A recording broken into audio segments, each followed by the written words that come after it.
भाई सिर साटे की बगी है और कछु नहीं बात, सिर के साटे पाई यो अवगत अलख अनाथ। अब शीश कैसे देना है? शीश ये नहीं भाई काट के सिर चढ़ा दे भगवान के चरणों में, ऐसे नहीं। जैसे आपको परसों के सत्संग में सुना था कि गुरुदेव को समर्पण कर दिया जाए। समर्पण का अर्थ यह है कि जो आज्ञा दें वही की जाए, चाहे वो बुरा लग रहा है चाहे अच्छा लग रहा है, उसमें हमारा हित है, अति हित होता है। और संत क्या कहते हैं? भाई बीड़ी शराब मांस तम्बाकू ये मत पीना। संत कहते हैं चोरी जारी नहीं करना, डाके ना डालना, किसी की जेब ना काटना, ये महापाप है तेरे लिए। अपना करके खाना बेटा, भगवान भजना, इससे तेरा कल्याण होगा। और हम यही वचन नहीं मानेंगे तो फिर यहाँ स्कूल में आने की आवश्यकता क्या है? इस विद्यालय में सत्संग में आने की आवश्यकता क्या है? हम गलतियां भी गलती पे गलती करते रहे और फिर सत्संग में भी आ रहे हैं तो वो फेल हो जाएंगे विद्यार्थी, वो पास नहीं हो पाएंगे। और परमात्मा के पाने का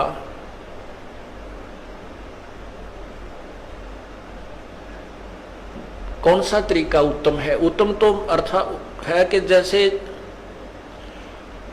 आपने सुना है कुबद कांचड़ी चढ़ी चित पे होया मनुष्य नागरे, सूझे नहीं सजन सुख सागर बिना प्रेम बैरागरे। या कुबद कांचड़ी चढ़गी चित पे तो हो रहा मनुष्य नागरे। मनुष्य के कर्म है बुरा काम नहीं करना, किसी की बाल बेटी की तरफ बुरी नजर नहीं रखा, किसी की संपत्ति की तरफ बुरी नजर नहीं रखा है, अपने जैसा दुख सभी का माने, किसी पशु का बेमतलब लठ नहीं मार दे, है किसी को नाजायज तंग बिल्कुल ही तंग नहीं करना चाहिए। तो ये मनुष्य के कर्म थे, इनको छोड़कर हम अपने स्वार्थवश ना जाने दूसरे को कितना दुखी कर देते हैं। तो वो मनुष्य नहीं रहे, हम सर्प बन गए, दूसरे को विष चढ़ा रहे हैं, कोई ओछी मंदी बाणी कहकर किसी को, किसी की चोरी करके, किसी के ठगी करके, किसी की निंदा चुगली करके, लड़ाई करवा के हम नाग हो गए। और सूझे नहीं सजन बिना प्रेम बैरागरे। वो सुख सागर यानी परमात्मा, सुख सागर माने परमात्मा जो सभी सुख देने वाला है, उसकी प्राप्ति बिना प्रेम और वैराग के नहीं हो सकती। वैराग का अर्थ ये नहीं है घर त्याग का जंगल में जा बैठना, उसके बारे में परमात्मा ने बताए थे। एक नारी त्याग दीनी पांच नारी गैलवे, पाया ना द्वारा मुक्ति का सुखदेव करी बहुशैल वे। सुखदेव ऋषि माँ के गर्भ से ही 12 वर्ष का होकर बाहर निकले थे और उसको गर्भ में इतना ज्ञान था कि मैं अब जंजाल में नहीं फंसूंगा, ना शादी करवाऊंगा, और जंगल में जाकर एकांत में माया के, माता पिता भी माया है, माता पिता भाई बहन यह भी काल की माया है, क्योंकि इस विष्णु जी के गुण मोह के अनुसार हम इनमें फंस जाते हैं। हम नहीं निकल सकते, चाहे तड़कल मर जावा पर नहीं छूट सकते इनसे, फिर ये हमारे साथ ना रहते ना हम इनके साथ रह पाते। तो इस तरह का ज्ञान तो उसको था। उसने माँ के पेट से निकलते ही अपनी और नाल को भी कंधे पर डाल ली और व्यास जी कहते हैं बेटा मुझे दर्शन दे जा, बेटा मुझे दर्शन दे जा। अरे दर्शन तक दे दे, तेरी 12 साल बाट देखी हमारा छोरा होएगा। तो दूसरी तरफ मुंह किए हुए कहता है कि व्यास जी ना जाने कितनी बार तू मेरा बेटा और मैं तेरा बाप हो लिया, ना मेरा कितनी बार मैं तेरा बेटा तू मेरा बाप हो लिया। ये तो बूंदा जंजाल है, मैं ना देखूं थरे का ना कदे मेरी भी मैं ना फंस जाऊं। फिर उसने शादी नहीं कराई, शादी भी नहीं कराई, और फिर पिछले जन्म की जो बैटरी चार्ज थी आकाश में भी जाने लगा, उड़ भी जाता था, सारा कुछ करता था, लेकिन तत्व ज्ञान नहीं था। अभिमान जो का तू, जब विष्णु भगवान ने ये कहा कि जाओ राजा जनक से उपदेश ले लो, अभिमान हो गया, अकड़ गया, ने बोला राजा जनक गृहस्थी बाई और कैसे शीश निभाऊं जाई।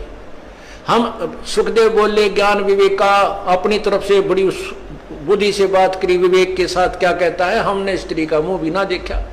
यानी राजा जनक को वो घटिया मान रहा था अपने से, क्योंकि वो शादीशुदा है। इसके बारे में बताते हैं पांच एक नारी त्याग दीनी, पांच नारी गैल वे। ये काम क्रोध मोह लोभ अहंकार ये भी तो माया है त्रिगेला।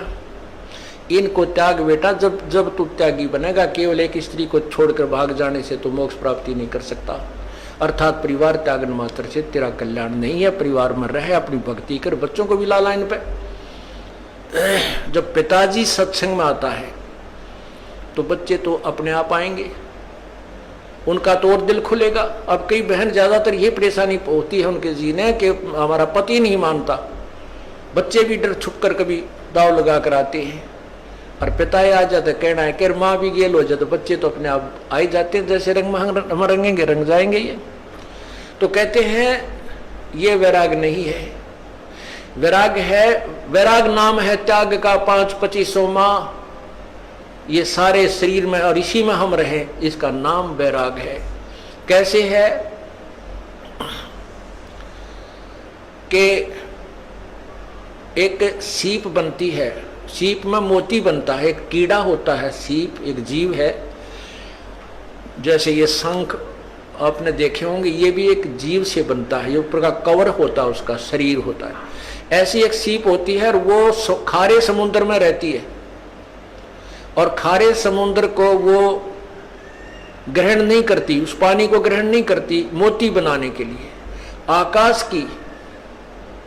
आकाश से स्वाति नक्षत्र की बूंद गिरती है और उस समय उसका मुंह खुला हुआ होता है, तो उसके मुंह में वह एक बूंद गिर जाती है। फिर वो मुंह को बंद कर लेती है और उसी समुद्र में गोते लगा रही है। तो इसी प्रकार जो संसार भगवान से दूर है वो खारा समुद्र है, और जो सीप यानी जो भक्त आत्मा परमात्मा का नाम लेकर अपना मुंह बंद कर लेती है, संसार की नहीं सुनती, उसकी बातों को अपने अंदर नहीं जाने देती, तो वो राम नाम का मोती बनाकर परिपक्व कर लेती है। तो यहां बताते हैं